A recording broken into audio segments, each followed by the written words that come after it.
Muchos trabajos de investigación que vamos a realizar. Y para ello tenemos que ver qué tipo de investigación, qué tipo de estudio vamos a realizar, porque en el trabajo que vamos a presentar vamos a tener que explicar, ¿no? Qué tipo, y dependiendo de todo aquello, vamos a ver la clasificación de nuestros trabajos de acuerdo a la intervención del investigador, si es que el investigador interviene o no interviene, según la planificación que nosotros vamos a tomar, si van a ser antes o después del tiempo en el que estamos estudiando. Vamos a ver según el número de casos en que se va a ir midiendo la variable. Si voy a medir un estudio, va a haber evaluaciones o van a haber ocasiones en que voy a ir midiendo cómo se va comportando la variable, ya sea hacia adelante o hacia atrás, y de acuerdo al número de muestras que vamos a estudiar. Entonces, todos estos aspectos nosotros vamos a ir viendo y considerando. Por ejemplo, estudios donde va a intervenir el investigador. Pueden ser observacional o experimental. Vamos a hacer nuestro trabajo y vamos a manifestar que nuestro trabajo es observacional, porque lo único que hemos hecho es identificar algunos datos en los que no ha participado el investigador. Lo hemos hecho simplemente observando algunos datos y describiendo todos aquellos. O podemos hacer estudios experimentales, donde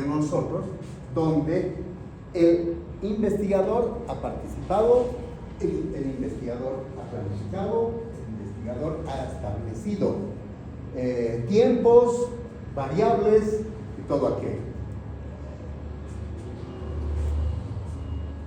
Dependiendo del tipo de investigación que realicemos, según la toma de datos que vamos a realizar, pueden ser estudios prospectivos o retrospectivos. Cuando hablamos de prospectivos, ¿a qué nos estamos refiriendo?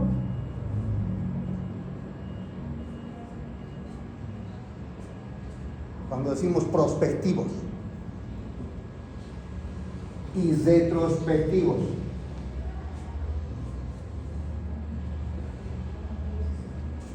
Cuando digo retro, ¿qué estoy haciendo? Retroceder en el tiempo. Y cuando digo pro, ¿no? Hacia el futuro, hacia adelante, del tiempo en el que yo voy a estudiar. Cuando digo los datos prospectivos, van a ser los datos recolectados de la investigación. Estos datos prospectivos, cuando interviene el investigador, es el investigador quien va a generar los datos. Y cuando el investigador genera los datos, a ellos se van a denominar los datos primarios, porque yo los estoy generando como investigador. ¿Bien? En cambio, si mi estudio va a ser retrospectivo hacia atrás, voy a ir a recoger datos, ¿sí?, de hechos que ya han pasado. Y esos datos que voy a recoger van a ser datos que yo no he generado, sino que van a estar en otra fuente de información. Y esa otra fuente de información se denomina datos secundarios. A ver, para que entendamos, ¿cuántas fuentes de información conocemos? Hemos dicho fuente de información primaria. ¿Cuándo es fuente de información primaria? Cuando el investigador lo genera. Cuando el investigador lo genera y maneja esos datos, esos son los datos o las fuentes de información primaria. Por ejemplo, yo puedo hacer una investigación prospectiva hacia adelante en un periodo de tiempo que yo voy a establecer, y ustedes pueden hacer cuando hagan su servicio social obligatorio. El primer día que lleguen a su establecimiento de salud, pueden hacer su estudio prospectivo en el tiempo que les va a tocar estar ahí. Y decir, por ejemplo, voy a ver cuántas mujeres preeclámpticas voy a atender en este periodo. Y ahí voy a ver cómo es el comportamiento de las mujeres embarazadas en ese sector. Entonces, mujeres preeclámpticas que llegue, un dato. Otro que llegue, otro dato. Entonces, yo estoy generando los datos y esos son mis fuentes primarias. ¿Me entienden? Pero si yo llego a mi establecimiento de salud y digo, voy a estudiar el comportamiento de las mujeres gestantes en esta región y cuántas mujeres embarazadas con preeclampsia han habido en los 6 meses anteriores. Voy a hacer ese mi estudio. Para recoger esos datos, ¿dónde voy a ir a buscar los datos? En las historias clínicas, en los cuadernos de consultas, ¿no? En todos ellos. ¿Y esos datos los hemos generado nosotros? No, han sido generados por otras personas. Entonces, información secundaria, cuando no tuvo participación el investigador. Entonces, información primaria yo genero, información secundaria ya hay datos que están establecidos y simplemente los voy a recolectar para hacer el análisis. Y si digo información oficial, ¿a qué me estoy refiriendo?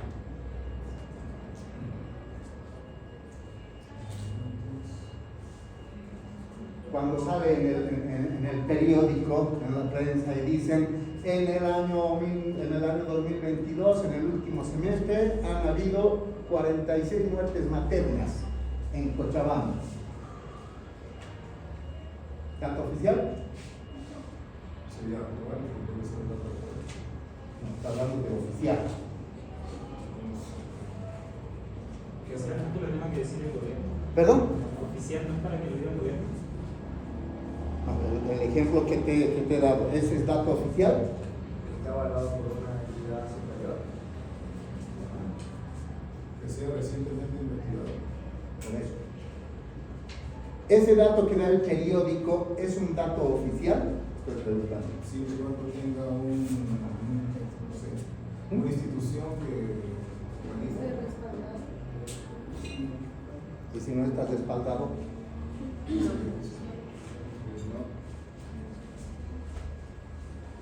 ya. Entonces, con todo eso, ¿qué es el dato oficial?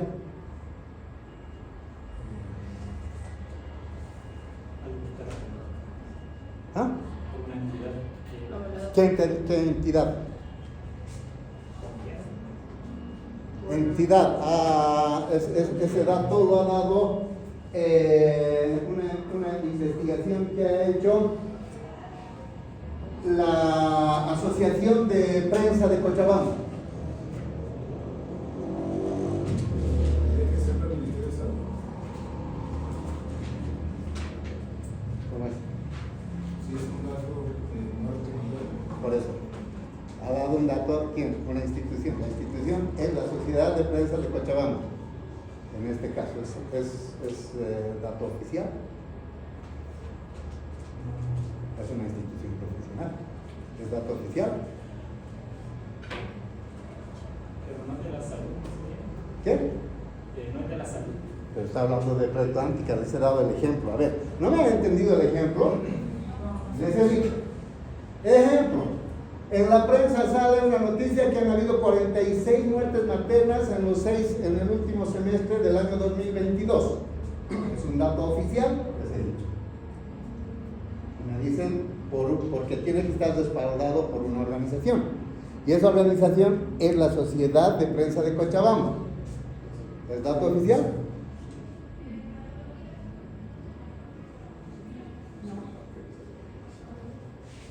No. Porque la Sociedad de Prensa de Cochabamba no es una institución autorizada en salud para dar datos oficiales. Porque ellos no pertenecen a lo que se llama el SNIS. ¿Qué es el SNIS?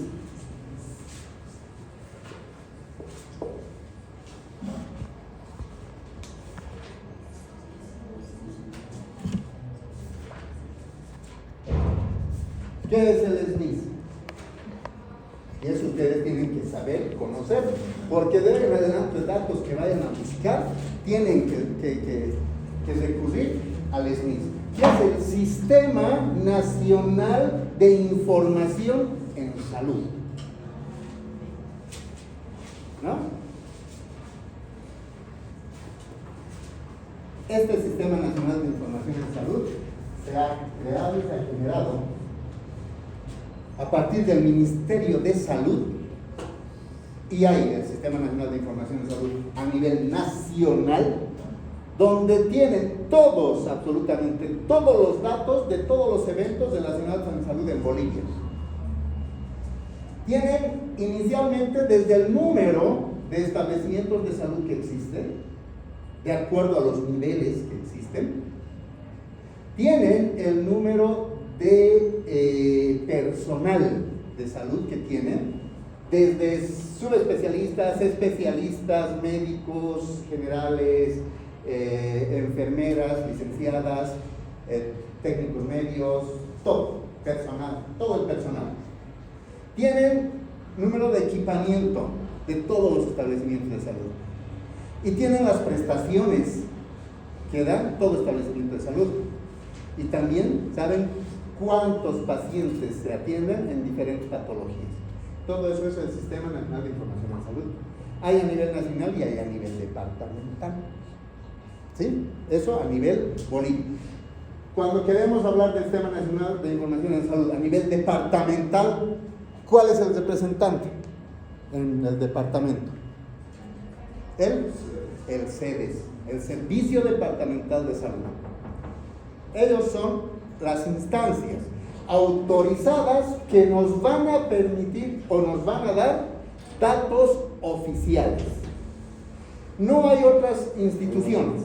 No pueden ser los de la prensa, no pueden ser ONG, no pueden ser otras instancias si no han sido avaladas por el Sistema Nacional de Información. Por eso es que hay problemas. Hay instituciones con fines de lucro que pueden generar otros datos en relación a un evento de salud, no sé, emergente que pueda ser de interés de salud pública. Y nos van dando muchos datos, pero con otros fines, con fines comerciales, con fines lucrativos, de decir, nosotros como institución que hemos hecho una ONG, lo que quieran, hemos hecho el estudio de una enfermedad y hay mucha gente que se está enfermando, pero nosotros tenemos la solución. ¿No? ¿Cuál es la solución? De estas gotitas milagrosas que nos vamos a vender. Y ese es el fin. Pero cuando después viene y hay información oficial y dicen, sí, pero toda esa enfermedad que está aconteciendo no es de interés de salud pública. Entonces no hay por qué alarmarse. ¿No? Nos vamos a morir. Y son ese tipo de aspectos. ¿Por qué tenemos que recurrir? Cuando tenemos nosotros que hacer estudios serios en epidemiología, en salud pública o en algo, siempre vamos a recurrir a estos datos oficiales. Y si no es a nivel, y si es a nivel nacional y departamental, y a nivel internacional, ¿qué fuente yo puedo recoger como dato oficial? La OMS, la OPS, ¿cierto? Son esos datos, ellos los que van a recolectar toda la información de todos los países, van a ser por regiones, por países y por todo, ¿no? Entonces vamos a nombrar y decir nuestros datos en base a, y además los vamos a nombrar en formato APA, ya saben, ¿no? Han llevado formato APA, versión, ¿en qué versión estamos? 7. Ahora se está utilizando APA en todos los trabajos de investigación. ¿Está bien? Cuando hacemos investigación, formato APA, hasta el formato de cómo vamos a entregar el trabajo está ahí. Así que si en algún momentito tienen la oportunidad, después del examen, ¿no? Hasta ahora. Hay, no sé, tutoriales, hay cursos, hay algo. APA 7. Vean, analicen, chequen un poquito, que les puede servir mucho después y les va a facilitar hacer sus trabajos. Entonces siempre vamos a nombrar la fuente, ¿no? en nuestro cuadro, cuando nosotros presentemos nuestros gráficos, ustedes han visto, ya han debido ver en bioestadística cuando han hecho representaciones gráficas, que esos tienen algunas partes que tienen que estar sí o sí en una representación gráfica. El título, el subtítulo, si es que tiene subtítulo, y en el título siempre tiene que estar los 3 aspectos que les he mencionado la anterior vez. ¿Qué estamos investigando? ¿Dónde? ¿Y en qué periodo? Ponemos todo el cuerpo de la investigación y al final la fuente. Si ustedes han elaborado, dirán fuente propia. Si han sacado de otro lado, dirán fuente del Sistema Nacional de Información de tal año y de tal parte, ¿no? O de otros libros. Y si esa fuente o lo que están representando quieren que tenga una pequeña explicación, le ponen la nota, ¿no? ¿Qué están diciendo con todo? Y con eso van a demostrar que el trabajo que están realizando es un trabajo técnico, es un trabajo profesional, y es un trabajo para el nivel que están ustedes, ¿no? Entonces, esos aspectos no se olviden. Entonces, prospectivo hacia adelante y retrospectivos, datos de atrás. Otro aspecto en el que nos confundimos o a veces no entendemos bien es por qué decimos que es un estudio transversal y es un estudio longitudinal. Es transversal cuando vamos a tomar los datos y las variables que investiguemos, ya sea hacia atrás o hacia adelante, pero los vamos a medir en una sola vez. Vamos a ver el comportamiento una sola vez, ¿no? Entonces, de esa manera vamos a decir, es un trabajo transversal porque los he medido y no he hecho más análisis, sino ha sido un análisis global de todo este tiempo, hacia adelante o hacia atrás. Pero, si hago un trabajo longitudinal, como aquí dice longitudinal, las variables que he estudiado han sufrido evaluaciones en 2 o más ocasiones. Entonces, puedo hacer yo un estudio longitudinal prospectivo y voy a decir, voy a hacer de aquí hasta diciembre, que van a ser, no sé, digamos 6 meses, de julio a diciembre, pero en el mes de agosto, en octubre, voy a hacer una evaluación. ¿Cómo se está comportando esa variable? Y la segunda evaluación voy a hacer en diciembre. Entonces, ¿cuántas evaluaciones va a tener? 2. Por eso se va a llamar longitudinal.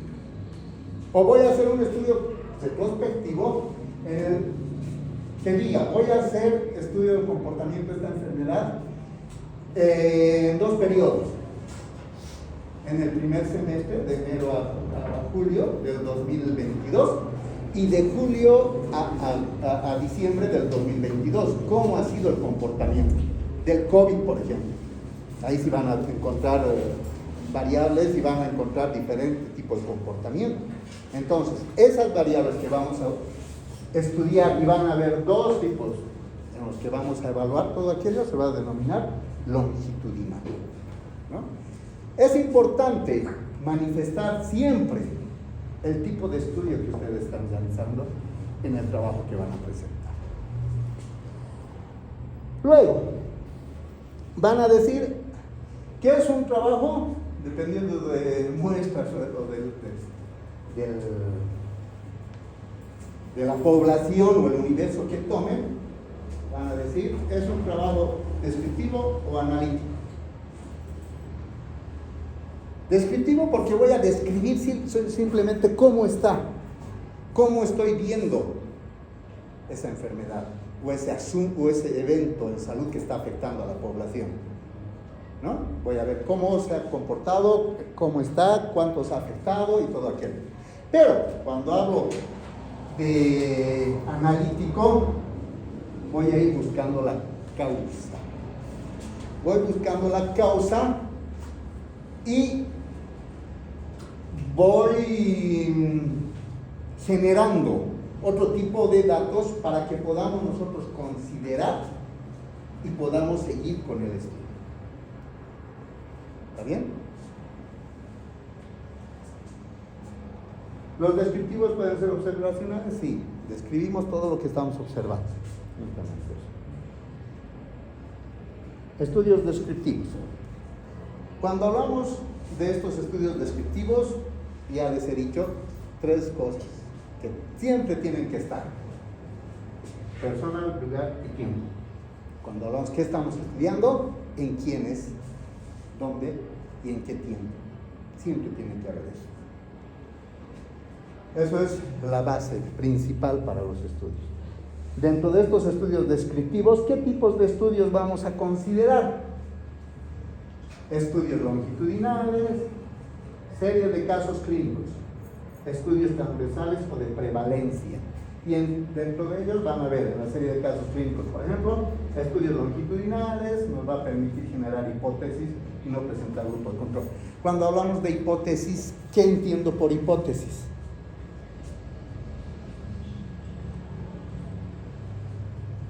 ¿Qué es una hipótesis? Una conclusión que se llega a partir de la información que se ha recaudado. Es una conclusión que se llega. ¿Sí? Es un supuesto. La hipótesis es un supuesto de algo que yo considero que está ocurriendo. Y dentro de estos estudios, yo voy a generar mis hipótesis, y en base al estudio voy a poder admitir o rechazar mi hipótesis. A eso se llama hipótesis nula o hipótesis alterna. Ya han llevado eso ustedes en el Entonces, voy a yo decir, en esta mi población tengo personas que vienen a mi consulta con una patología que es la diarrea. Mi hipótesis. Yo voy a generar mi hipótesis y digo, estas personas tienen diarrea porque no se lavan las manos antes y después de comer, o antes y después de entrar al baño. O sea, ¿cuál es el problema? El lavado de manos de estas personas. Mi hipótesis. Hago mi estudio. Y resulta de que en mi estudio voy preguntando, ¿usted se lava las manos antes de comer? ¿Se lava las manos después de salir del baño y todo aquello? Y todos me dicen no. Entonces estoy confirmando mi hipótesis, ¿no? Bien. Pero si después me dicen, ¿se lavan las manos? Sí, nos lavamos. ¿Lava los alimentos? Sí, lavo los alimentos. Después de salir del baño, ¿se lavan las manos? Sí, nos lavamos la mano. Entonces, con ese mi estudio, ¿qué estoy haciendo? Estoy negando mi hipótesis. Entonces va a haber una hipótesis alterna. Y ahí voy a buscar mi otra hipótesis y voy a decir, señores, esta población tiene el hábito de lavarse las manos. Entonces, ¿cuál es el problema? Que el agua que están utilizando está contaminada, ¿no? Entonces, es otro problema que está existiendo. Entonces, en base a mi estudio, voy a poder admitir o negar mi hipótesis. Después vienen los estudios transversales o de prevalencia. Esto es interesante porque es de corta duración, tiempo corto y además cuesta menos. Eso es lo que siempre utilizamos. Estudios analíticos. Pueden ser, establecen la causalidad. Vamos a ir a ver la causa y efecto que va produciendo. Y estos generalmente pueden ser observacionales y también pueden ser experimentales, ¿no? Cuando es experimental es que el investigador está participando, está generando todos los datos, ¿no?, del estudio. Dentro de estos pueden haber ensayos clínicos aleatorios, ensayos de campo. Estudios analíticos cuasi experimentales. Bueno, estos ya no se utilizan, simplemente para que puedan ustedes considerarlos. Ya de muy poca aplicabilidad en los estudios. Estos son estudios antes y después, descontrolados, no aleatorios. Estudios analíticos observacionales, estudios de corte. ¿Por qué decimos estudio de corte? ¿Qué es el corte?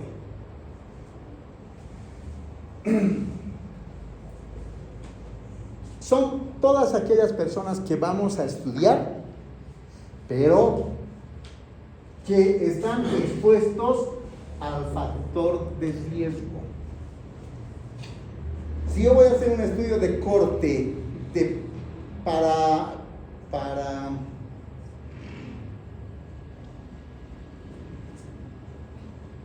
para determinar una enfermedad, tuberculosis en una población, ¿cuál va a ser? ¿Quiénes van a ser mis individuos expuestos al factor de riesgo? ¿Quiénes van a ser?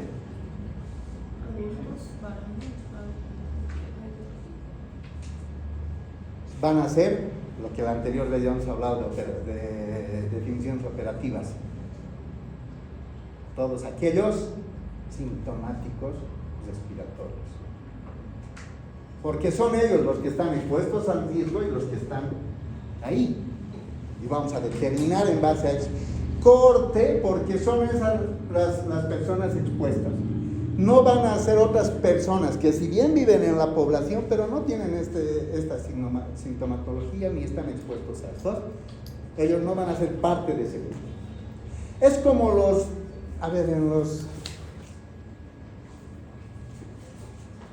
¿conocían de la corte del rey? ¿A quién le decían corte del rey? Los reyes tenían una corte, ¿no? Grupo especial, grupo, ¿cómo se llama?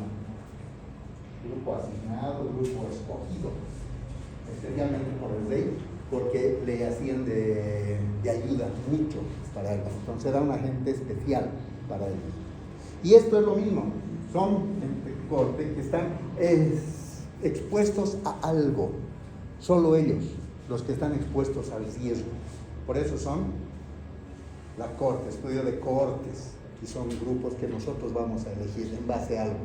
Por eso es que para tuberculosis, ¿qué vamos a buscar primero? Sintomáticos respiratorios, ese grupo, que los voy a elegir específicamente, ese va a ser el grupo de corte para mi estudio. ¿Está bien? Bien. Estudio de cortes igual, históricas, retrospectivas, estudios de casos y controles, vamos a ver casos y vamos a ver gente que no está expuesta a la enfermedad, pero va a ser para que tengamos un control. Vamos a comparar cómo se comporta. Si yo quiero hacer el estudio de la eficacia o eficiencia o efectividad de un medicamento, voy a hacer un estudio de casos y controles. Estos están enfermos y estos están sanos. Les voy a dar lo mismo a los enfermos y lo mismo a los sanos. Y voy a hacer mi control. ¿Cómo están los casos? Están mejorando. Y los controles, también no pasa nada, ¿no? ¿O qué ha pasado con ellos? Han mejorado y los controles están enfermados. ¿Por qué? Porque han generado otro tipo de reacción. Entonces, eso va a ser el estudio de casos y controles. Estos casos y controles, corta duración, estudio longitudinal y retrospectivo también. No es bueno para comprobar hipótesis previas de causalidad. Ahí no voy a poder decir, estos van a comportarse así y estos se van a comportar así. No. Causa y efectos, vamos a ver, observar qué ocurre y qué ocurre.